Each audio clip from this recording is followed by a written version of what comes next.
শেখ, আমার প্রশ্ন হলো ইমাম মেহেদী কোন সময় আসবে?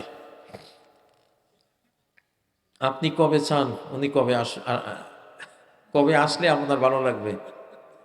এখনই সময় বেশি নেই ইনশাআল্লাহ। টাইম তো বলা যায় না, তবে খুব কাছাকাছি নেয়ারের সময় আমরা আছি।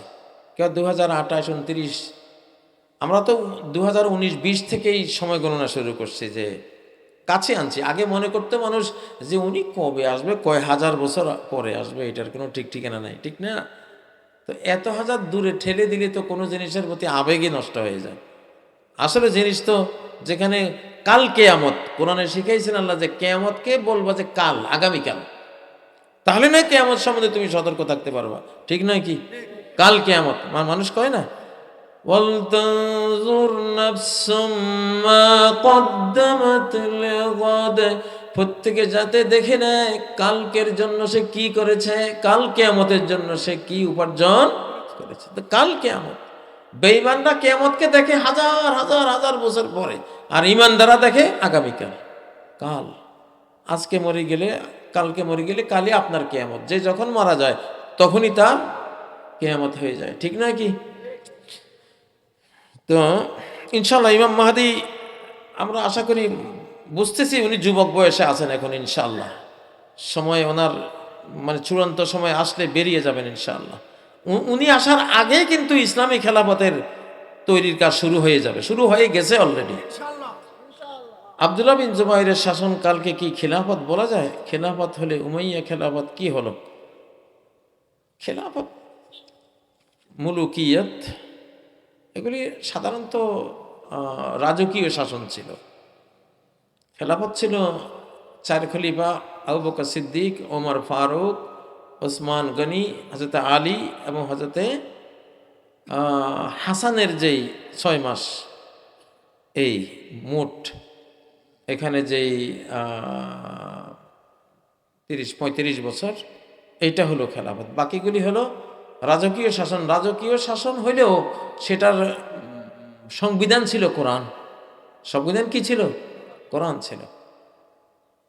রাজাদের শাসনের কথা কোরআনে, সারা কোরআনে আছে। তালুত বাদশার কথা আছে, জুলকারনাইন বাদশার কথা আছে, আছে না? শেষ জামানায় যে ইমাম মাহদী আসবেন, উনি তো বাদশাহ, উনি তো আর গণতান্ত্রিক নিয়মে ভোট নিয়ে আসবেন না। ঈসা আলাইহিস সালাম কি ভোটাভুটি করে আসবেন? আসমান থেকে ডাইরেক্ট ওনারে খলিফা বানাইয়া পাঠাই দেবে, মনোনয়ন দিয়া পাঠাই দেবে। তো এই আর কি।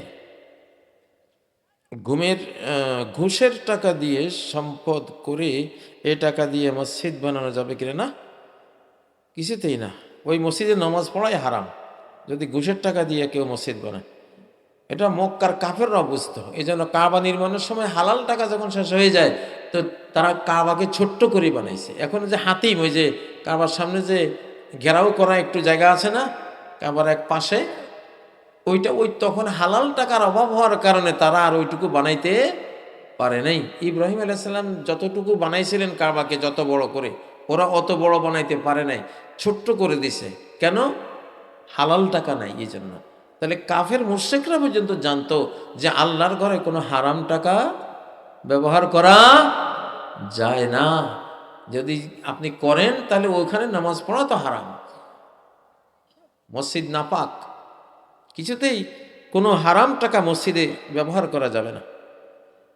তো আল্লাহ তাআলা আমাদের মসজিদগুলিকে পবিত্র করেন, আমিন। আমার বক্তব্য এখানে শেষ।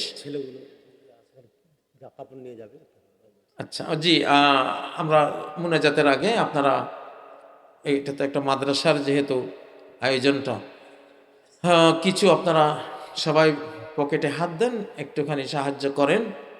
আল্লাহর কোরআনের মাহফিলের এই সম্মানে আপনারা সবাই পকেটে হাত দেন, ইনশাআল্লাহ আমরা দোয়া করে দেব। দানে ধন কখনো কমে না। আর ইমাম মাহদী এসে গেলে আর কোনো দান সদকা কেউ করতে পারবে না, কারণ উনি কোনো সাদাকা নেবেন না। দান বন্ধ হয়ে যাবে, সম্পদের বন্যা বয়ে যাবে, কারো সম্পদ কেউ নেবে না।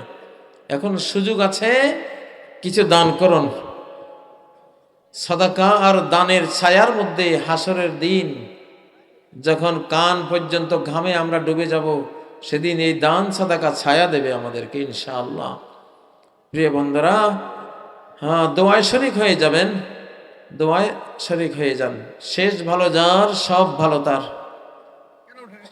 সুবহানাল্লাহি ওয়া বিহামদিহি আদাদা খালকিহি ওয়া রিদা নাফসিহি ওয়া জিনাতা আরশিহি ওয়া মিদাদা কালিমাতিহি। সুবহানাল্লাহি